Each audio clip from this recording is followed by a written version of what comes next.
as two experts. Okay. We ask the questions you most want the answers to. So, you guys, we are on a roll. We're here for happy, joyful, and free. My very special guest, Sherry Sotelo. I always mess up your name. It's such a short one. Sotelo. Why would I forget? I don't know. Anyways, Sherry Sotelo, the amazing Sherry Sotelo, who is making sense out of what goes on between our ears.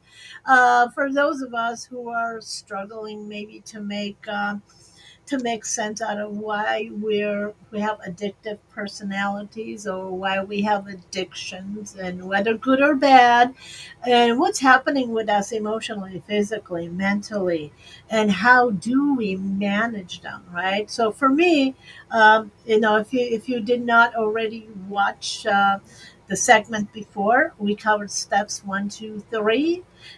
Powerless over whatever it is, including people, and having faith that things are going to be okay, and then being willing to accept help from a source that's greater than ours. Power greater than ourselves. So if you haven't watched that already, please go watch it. But right now we're focusing on steps 4 and 5. So this is covering the 12 steps of recovery programs, and they apply to everyone, because one of the addictions that we all have. Every human being on a planet has always had and always will have, is we're addicted to other people, and we're powerless over other people, and not realizing that can make our lives unmanageable, because it did make my life unmanageable, and it caused me to actually reach out for other things that were going to make me feel better. So go and watch the previous episode, because we made sense out of that. So Sherry, thanks again for joining me. I'm super excited. You rock. I mean, love the way you explain things. That you make the complex easy to understand. So thank you for that. Oh, you're welcome. My pleasure. Okay, so we're diving in step 4. Basically, step 4 is taking a look at ourselves. Taking an inventory of ourselves. The good, the bad, the ugly, and the beautiful. That's a total inventory. And for me, for me, I was having a hard time actually understanding why I was saying or doing some of the things I was saying or doing. And I did not understand why some people um, had those things that I wanted, and I could not, and why I would not, why I would mess up, situations and relationships.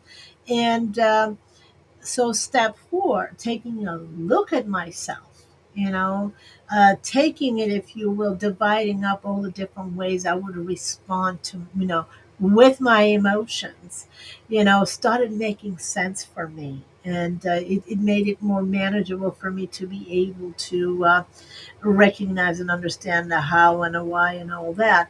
And so I am so excited that I get to ask you questions to make sense out of the things that had me so confused. you know, oh my God. So, those of you who are familiar with 12-step programs, especially the Alcoholics Anonymous, all the 12-step programs basically are based on that. And um, so I I was having a hard time actually making a list and doing things the way it was suggested at the time, because I had just too much information, too much confusion in my head. And I was fortunate that somebody who happened to be working with people, someone who does something similar to what Sherry does, which is make sense out of why we think the way we do, handed me examples of what our emotions are. And it was explained to me that our emotions are God given instincts. They are there to guide us. so we can maneuver through our lives to the, so it's, so we're happy, so we're contented.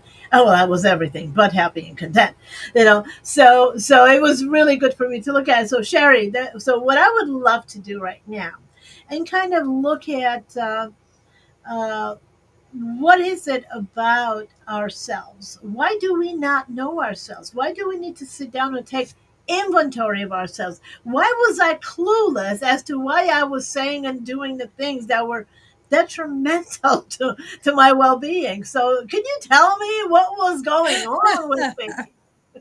Well, first, you forgot that you were a unicorn and you were comparing yourself to absolutely everyone else in the world and wanting theirs and this and that and the other, and failed to appreciate what you possess. So, I think one of the easiest ways to do this, especially for the audience today, is the character pieces. I don't want to call them anything other than pieces that you have access to. Let's go over those one at a time because each piece has its own reason as to why we can't reflect inward.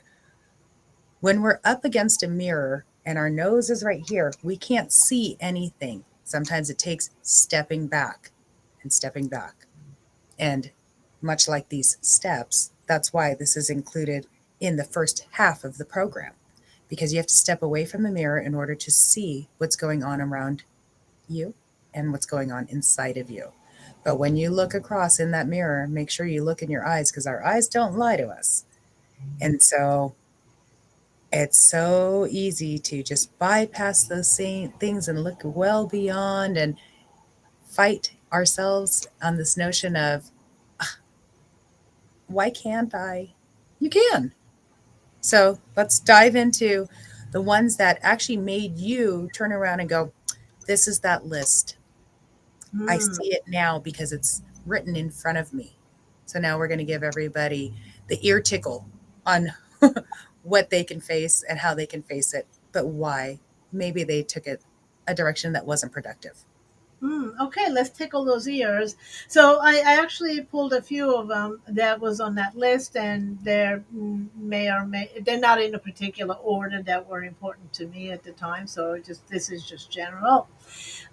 So at the top of the list, anger. Okay. Anger is something that's just like everywhere with, with all Mm-hmm. of us. And so the explanation for me was, okay, anger is just telling me that something wrong is being done to me according to me. Whether I was right or wrong didn't matter. So what what was confusing and what I had to figure out is, um, how I respond to anger makes all the difference. So it's in a healthy form. I could just say, "Hey, I don't like the way you're talking to me. I'm going to leave, or don't talk to me that way." Or I can, that would be the healthy way, right? Or I can just say, "I don't like the way you're talking to me, and I hit you over the head with a chair or something," right?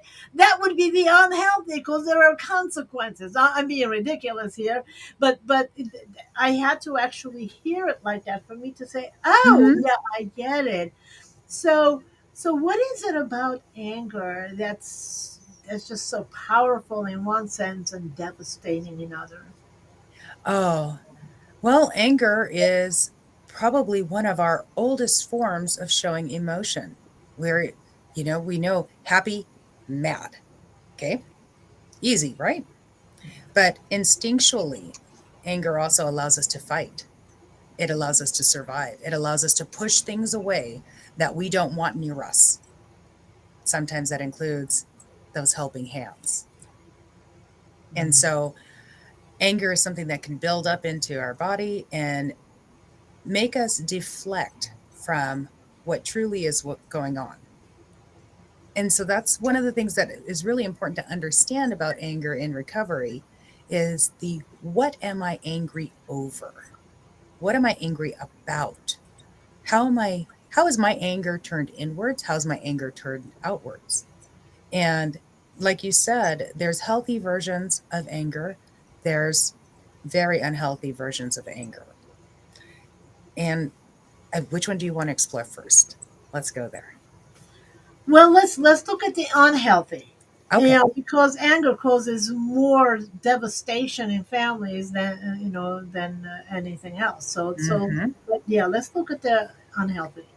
So, the unhealthy part of our anger allows us to destroy our versions of perception. It allows us to remain in a toxic substance state within our own body, releases, stress hormones, disrupts other hormonal components in our body, raises blood pressure, leads to other type of just poor habits, being mean to people to push them away, speaking bad about others, speaking bad about ourselves, operating in a self-defeating way, adding those substances as a masking agent so I just don't have to deal with it, taking their cognition out of place.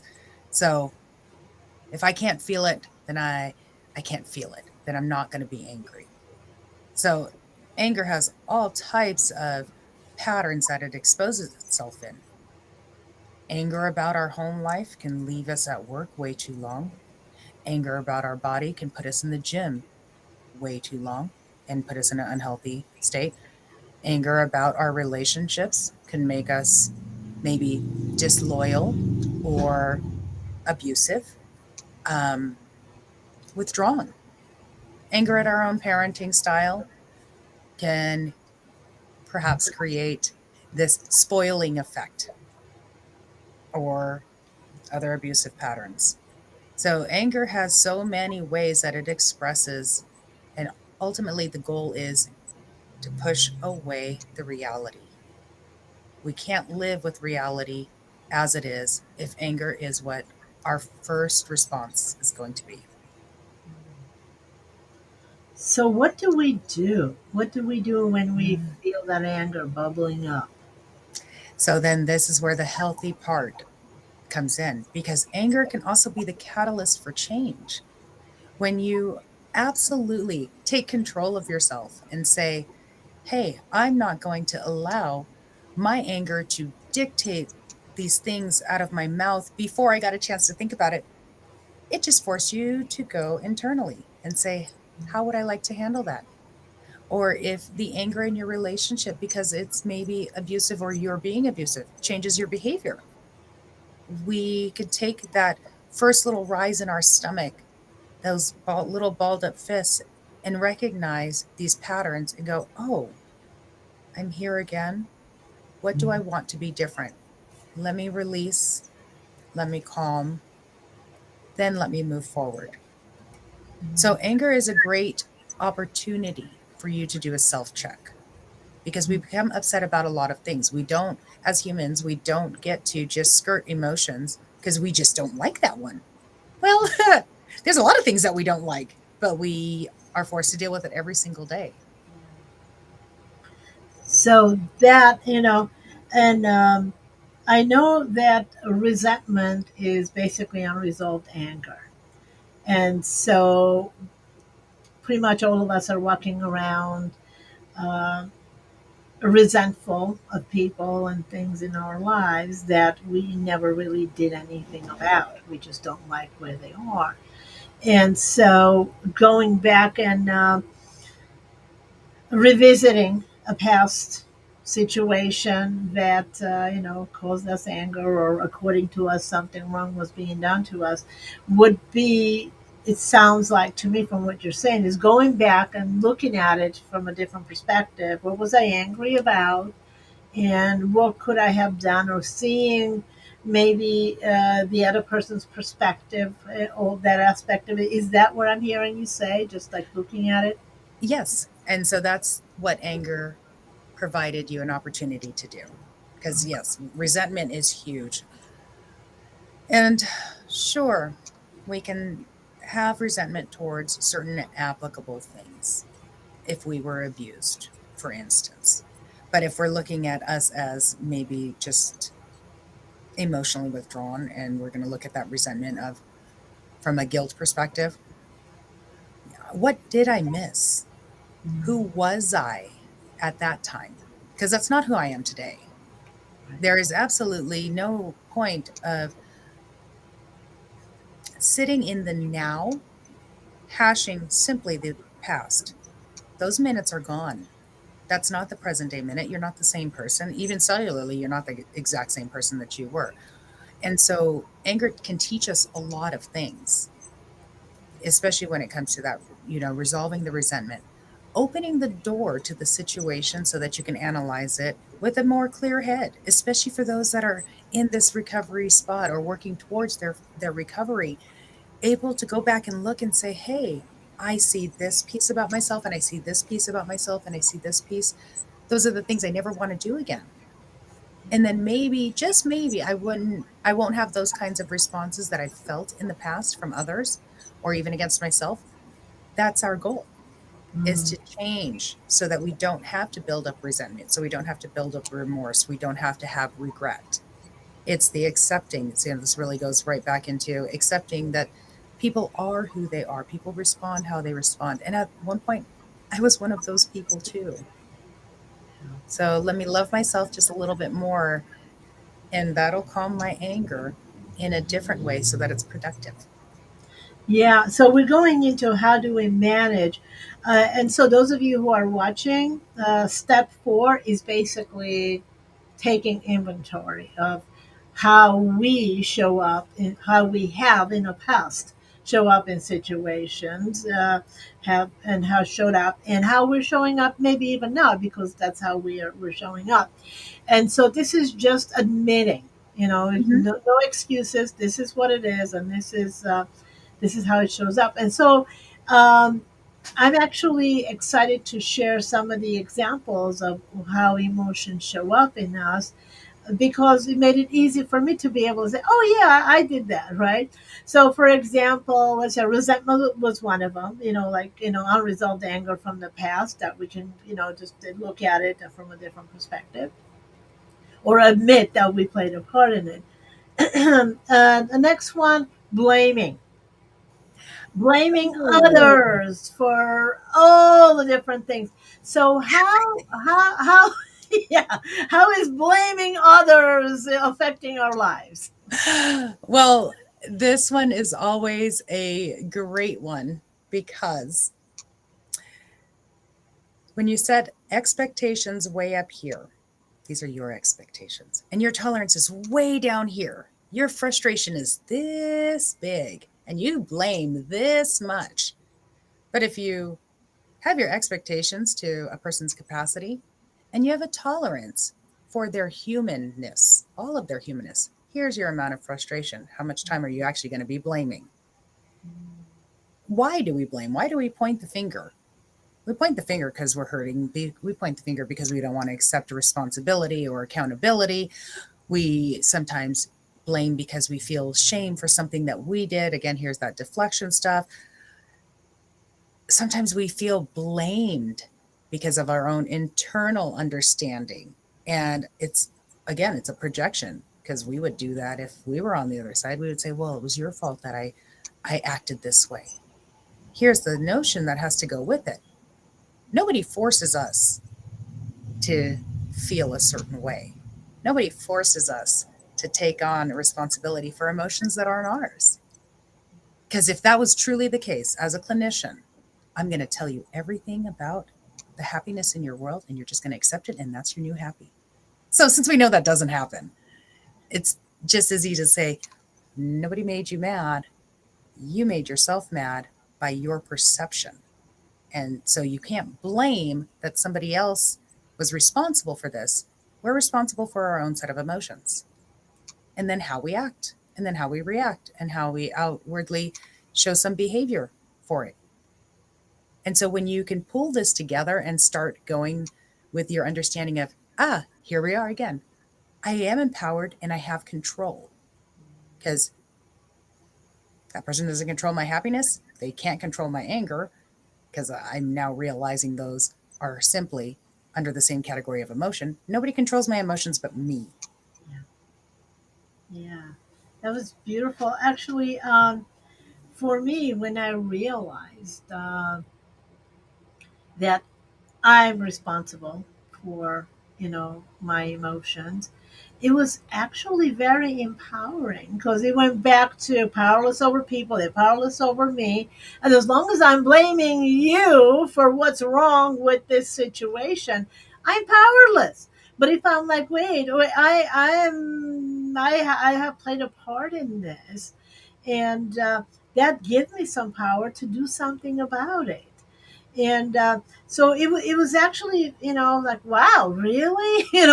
And it was like, if I'm one half of every situation, and if I manage my expectations of you and what you're able or willing to do in this situation, and then I look at what I'm able and willing to do in this situation, then I have a way out, and I have a way to a solution. But if I'm just blaming you for it, I'm just sitting there like, powerless, can't do anything. So taking responsibility instead of blaming others actually plays a huge part. There's another one that actually has caused a lot of problems for people. The envy or jealousy. You don't want people to have something, as opposed to, for me, it was like, well, I had to change my perspective on it. It's like, oh, that's something I like, and that person has it. Thank you for showing me that that's something I like. Then I get to decide if I'm willing to pay the price for it. Like, am I willing to pay $3,000 for a purse? I'm like, no. Am I willing to spend $3,000 to go on vacation? Yeah, So being able to Hmm. choose for myself, and God bless you if you want to pay $3,000 for a purse. That's great. So for me, I had to keep it super simple and look at it. Well, thank you for showing me what I want, and then I can decide whether I'm willing to pay the price or not. So, what happens with us with envy and jealousy? What's going on with us internally that we're feeling bad at looking somebody having something good instead of being happy for them? I think you kind of explained that one. It's the feeling without, feeling that you're doing without something. Um, Part of it also comes from this other unsettled piece of guilt of, am I willing to work for it? Mm, Because it's the work. That's the energy and the effort that it takes to attain, whatever it may be. And so if you're not willing to do the work and put in the energy and put in the effort, and you just want, then we become like tantruming children. Well, why does that person have this and I don't? Did you work for it? Well, no, but why can't I just have those things? What kind of effort are you putting into it right now other than telling me about what you want that you don't have? So this envy and jealousy really starts to topple on itself and become this cycle of desire, desire, desire. I mean, we're walking human beings, we're walking pleasure beings. Our body is built to seek pleasure, seek joy, seek happiness and companionship. Well, that's just one more thing of seeing something that someone else has. We're doing this almost analysis of, if I was coupled with that, could I have this too? Well, if you were coupled with that $3,000 purse and I'm Filipino, so between purse and shoes, I'm just a mess. Um, we build this sense of, ooh, pretty, ooh, joy, ooh. It's like TV commercials, like Christmas commercials all year long. Sorry for those that are just like beheading me right now, figuratively, about mentioning Christmas early. Um, but it's that desire, desire, desire, desire, where this is what we're built on. It's our pleasure principle. Why wouldn't we notice things? Why wouldn't we crave things? But it's that back end piece of, what am I willing to do for it? is that related to deservability issue? Like, if I am not willing to do the work for it, does that mean that I don't feel that I will get it? Is that why I'm not doing the work for it? What's going on? Why do I want something and I'm not willing to work for it? So that there's a sense of entitlement that is part of it, but that deservability and entitlement run very, very parallel. Um, Feeling owed.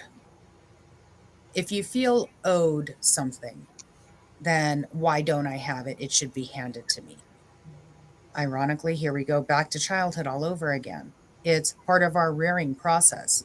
Were we raised to work for things? Were we handed things?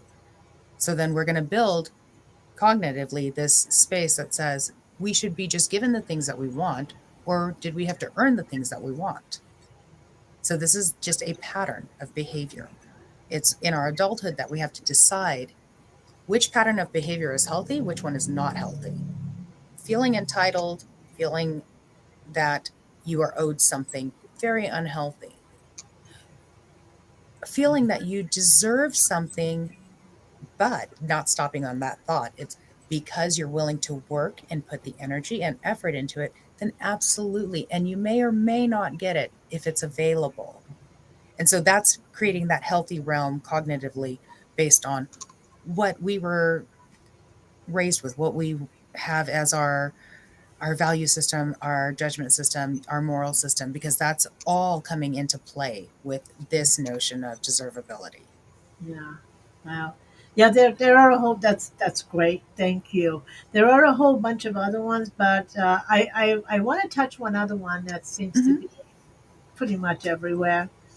People pleasing. Mm. Why do we do that? What's going on with us internally that we feel like we have to be people pleasing, or really not sharing how we really feel, or we're afraid? What is happening there? If we're talking about that concept from the self-esteem side versus expectations of reciprocity, two different operating modes. But from the self-esteem side, because it feels good to have acknowledgement, it feels good to have praise, it feels good to feel appreciated. And so when we do things for others, and this is also very prevalent in communal cultures, less so in individualistic cultures where as a community as a whole, we're looking at the greater good. What can we provide to others? Because this is part of our norm. What can we provide to others? Because it puts a smile on their face. And in turn, that also makes us feel good because we're spreading a type of joy. We're spreading a type of happiness. We're spreading our generosity. So this is again where so much goes back to just our childhood and how we've learned to share. And did we get praise for sharing? Our school structures are geared towards this K through 12. You learn how to operate amongst others, and you're either going to please the teacher and please your friends and your family at the same time in the evenings, or you're not. And then there's a feeling of rejection that comes along, possibly feelings of abandonment. From the teacher perspective, it's you receive a low mark, maybe don't graduate or receive the diploma for high school. So those are all rejections that fill our self esteem and our self confidence to say, okay, well, maybe we just want to solely operate on that people pleasing part, but we didn't put in a really good balance to it. Maybe we started overextending ourselves because that's the only way, and that's how we surrounded ourselves, non intentionally, usually. We only surrounded ourselves with people that praise only when they receive. And so it's this feedback loop of constant reiteration of behavior like, oh, okay, well, then I'm going to get the smile. I'm going to get the hug. I'm going to get the I love you. Otherwise, I'm not getting it. And so, no, no, no, I need to go do that again. Hmm. So it's very interesting. We could talk about this for hours, and I think we're going to have many more. We're going to have many more on this moving forward. But my understanding and my experience with this is that regardless of what character defect it is, the emotion is unhealthy form is called a character defect in the program. Um, the the foundational piece for that is fear.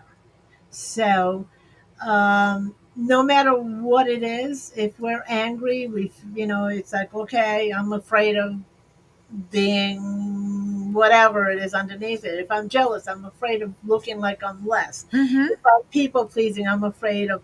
So is that what we should be looking at, no matter what we're feeling? Should we be asking the question, what am I really afraid of? Why am I Yes. feeling this way?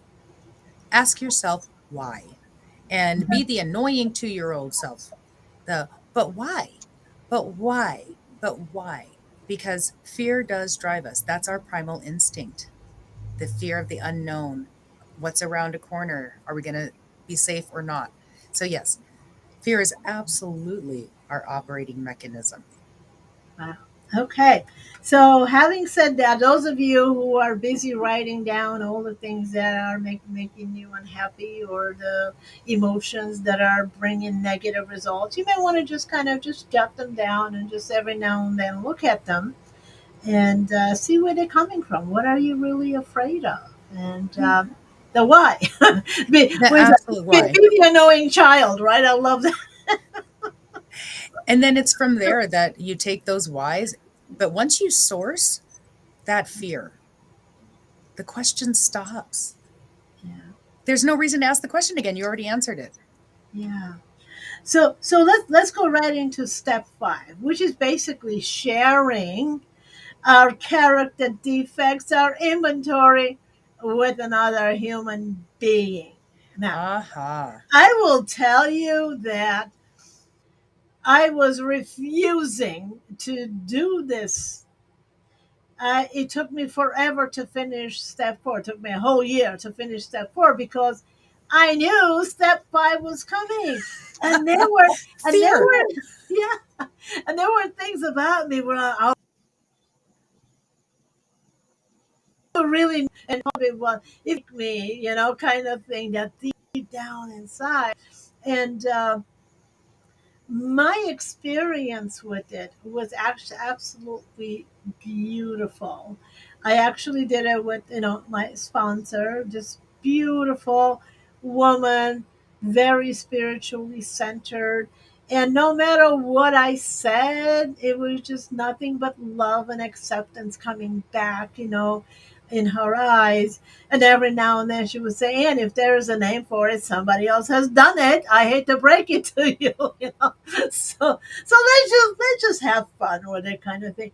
But that aspect of it was very, very freeing for me. I can tell you, for the first time in my life, I actually felt unconditional love from another human being. Now, that's not to say that I didn't know that, my parents, I come from, average kind of home, and I always did feel loved, but it always seemed to be conditional, right?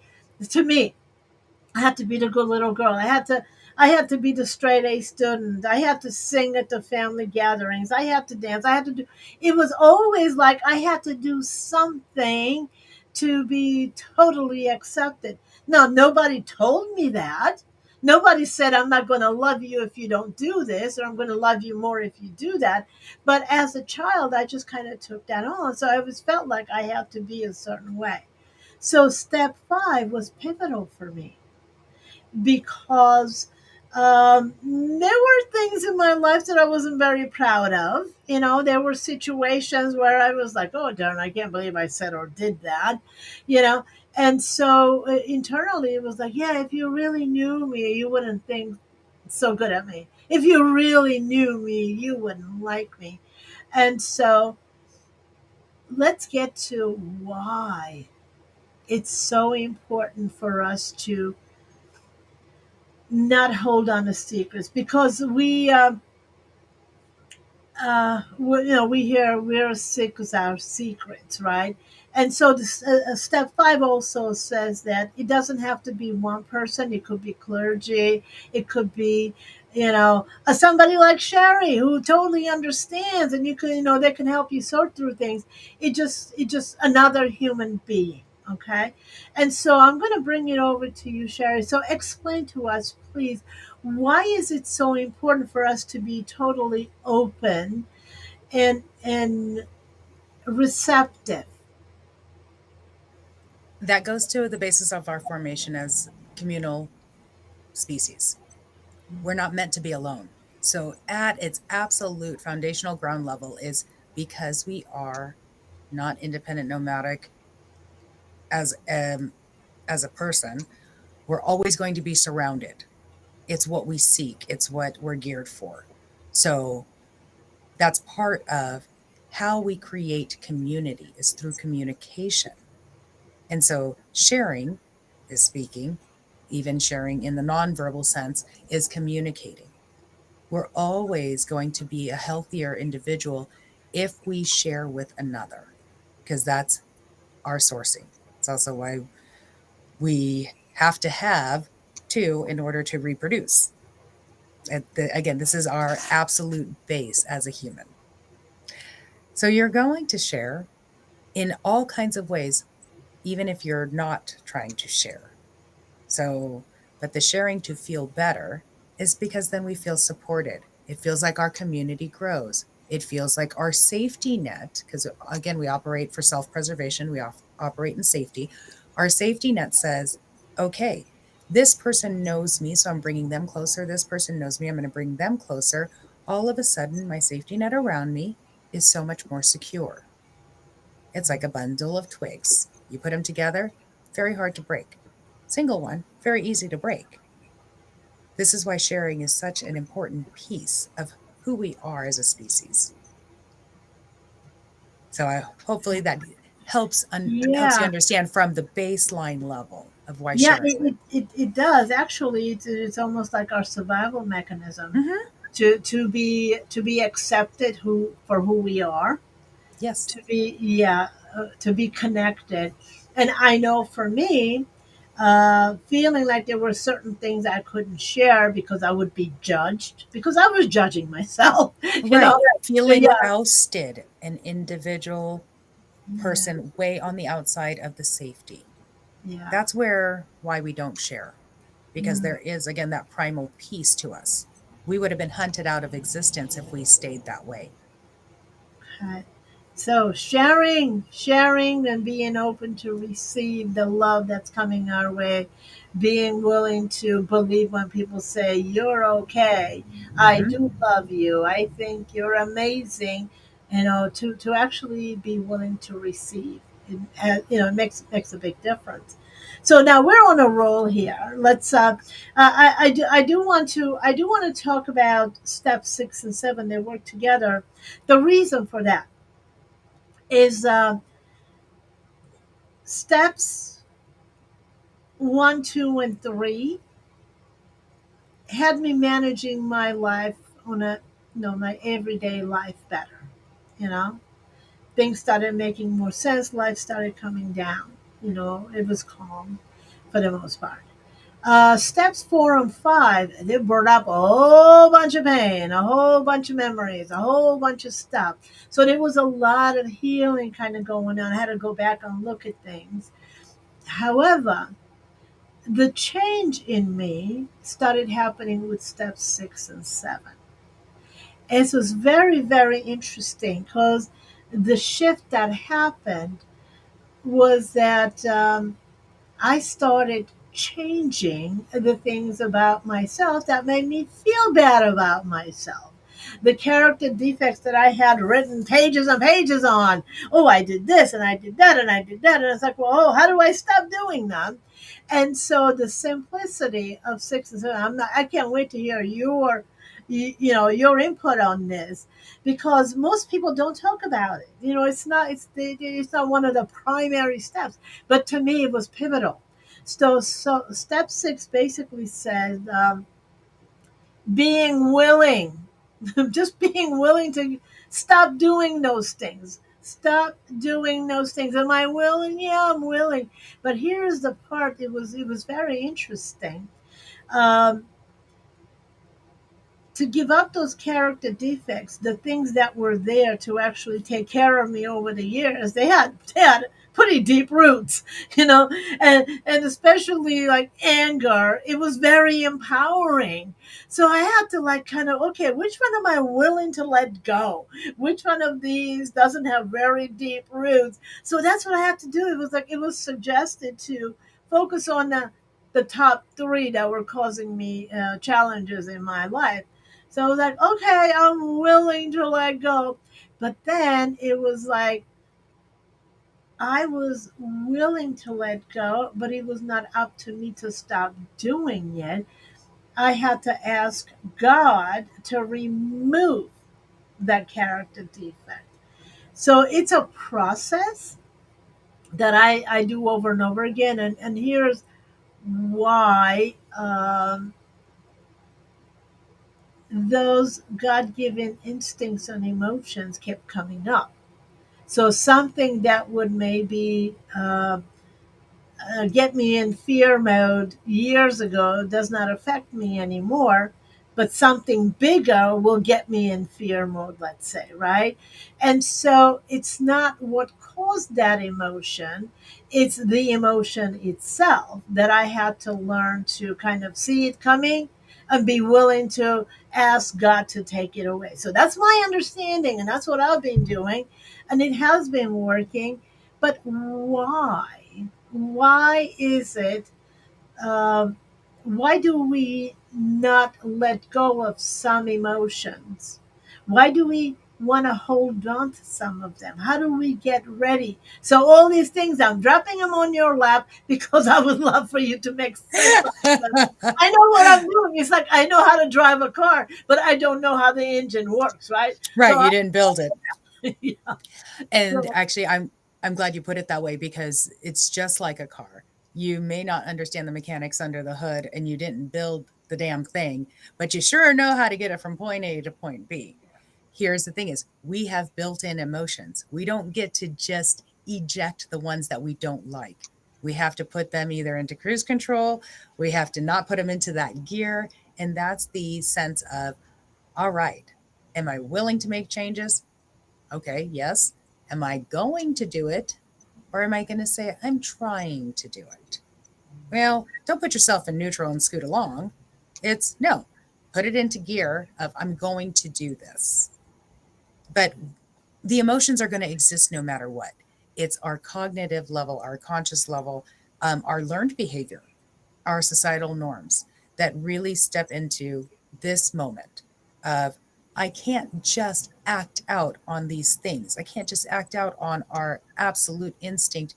Why? Because there's consequences now that we're adults.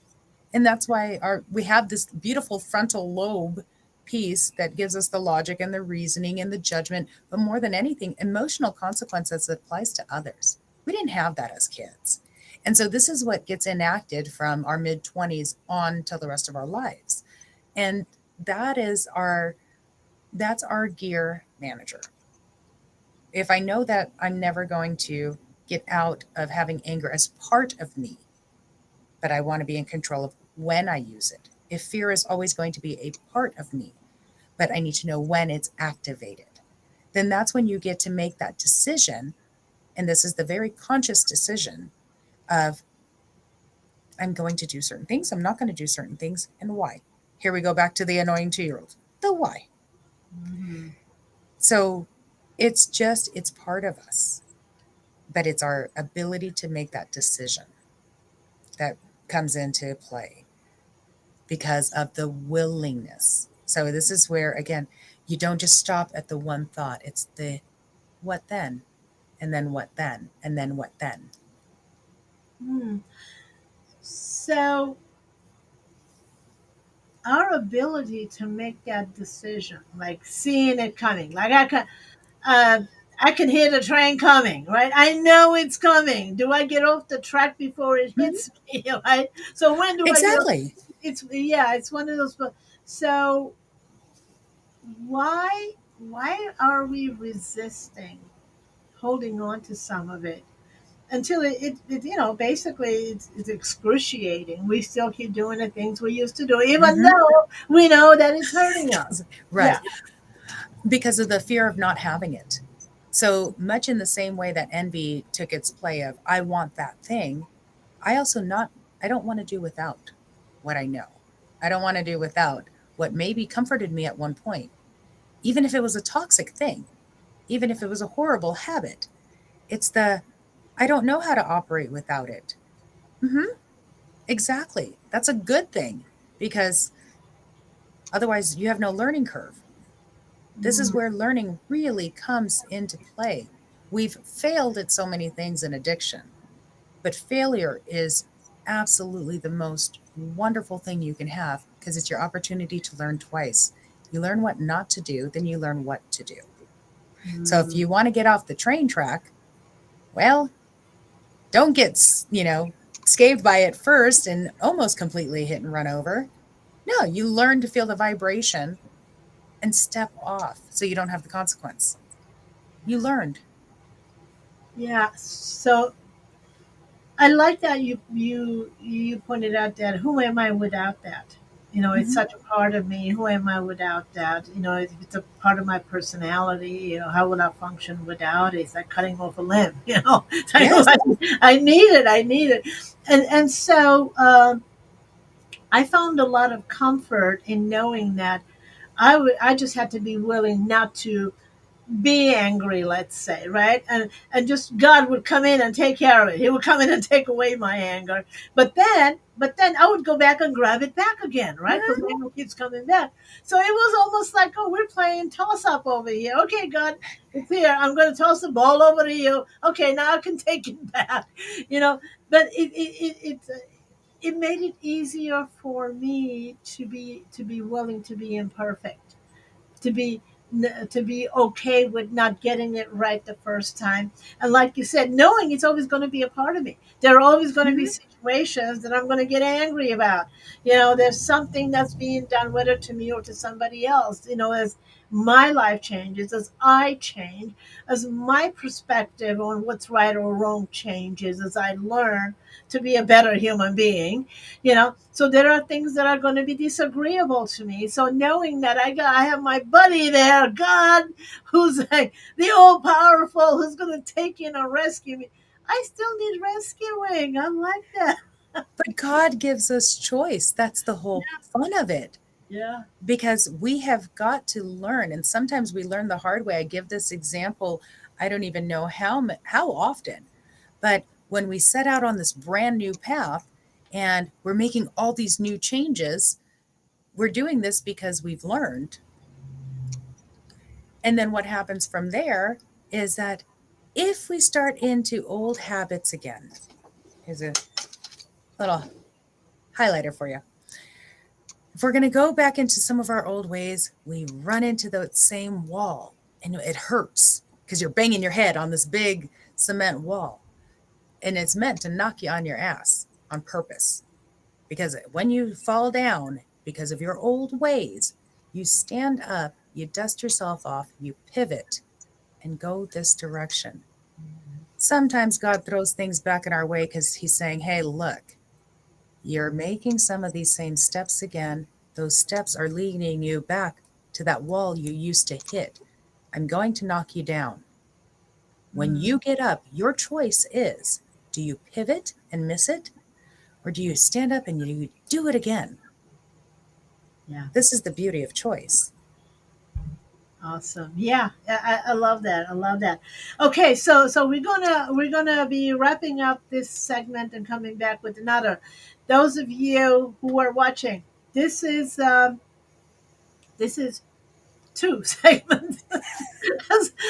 It just feels like it's been forever. Segment two, okay. We covered the first three steps. If you haven't watched that already, the powerless over people and having faith, and then letting God take care of us. Right? Steps one, two, three. So you can go watch that previous video. In this segment, we covered steps 4 to 6, taking our own inventory. How do we show up? How do our character defects show up? Our God given instincts, our emotions that we deal with life every day, how do they show up? And how do they cause challenges for us? And then why is it that it's so important that we share and be totally transparent with another human being? Not just admitting it, what's in your head, being totally transparent with another human being, whether it's a friend or a sponsor or clergy or a therapist it doesn't make a difference as long as you are open and exposed, if you will, right? But you have to choose the right person to make sure. And then sixth and seventh, it was okay. Well, then now that I know all the things that I don't like, things that are causing me distress, or things that are harming me, or those I love, if you will, how do I stop doing them? And when and how do I deal with them as I see them coming up? So these are the first seven steps that we have covered. And what we're going to do is we're going to be taking a little bit of a break, and we're going to come back with steps eight and nine, which a lot of people hit the wall over and over again. But it's also um, it's just a beautiful, beautiful experience, very healing and transformational. So, with that, Sherry, thank you so much for doing this with me. I love the perspective of the professional. As I'm the lay person who has been living this for many, many years, a few decades, and but still, I don't understand all the aspects of the physical, mental, and emotional. So I'm very grateful for the time you've been, with me, investing and sharing this message, because we know it works, but we want to know how Mhm. it works and why it works. And so thank you so much. You're welcome. Okay, everybody, we'll be back in I think about 10 minutes. Just look for the live again, and we'll see you soon.